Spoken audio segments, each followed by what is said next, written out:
Utilisez le silence comme protection. Le premier pouvoir du silence est d'être un bouclier impénétrable qui protège des attaques, des rapprochements importants et de la jalousie des autres.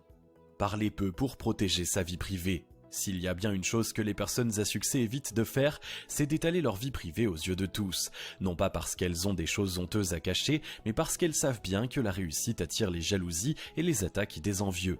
De plus, elles n'ont rien à prouver aux autres et ne ressentent donc pas le besoin d'exhiber leur réussite sociale comme un trophée.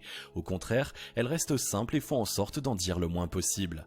Comme elles, vous devriez éviter de trop parler de votre intimité sans nécessité, qu'il s'agisse de votre situation financière, de votre vie familiale ou d'une histoire personnelle, vous ne devriez pas dévoiler de détails sans nécessité.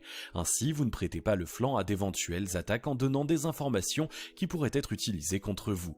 Prenons un exemple concret. Si vous parlez sans cesse à vos collègues de travail de vos placements immobiliers, votre supérieur pourrait estimer que vous n'avez pas besoin d'une promotion car vous gagnez déjà suffisamment bien votre vie et la proposer à quelqu'un d'autre.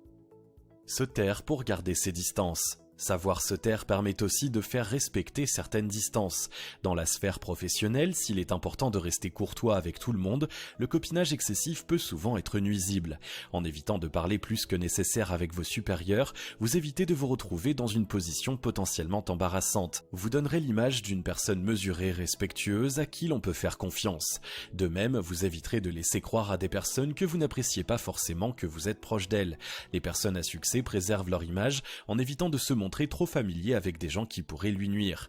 Ils préservent ainsi leur crédibilité et le succès de leurs affaires qui en dépend bien souvent. Il ne faut pas confondre la politesse qui s'accommode parfaitement de la sobriété et le rapprochement excessif. Pour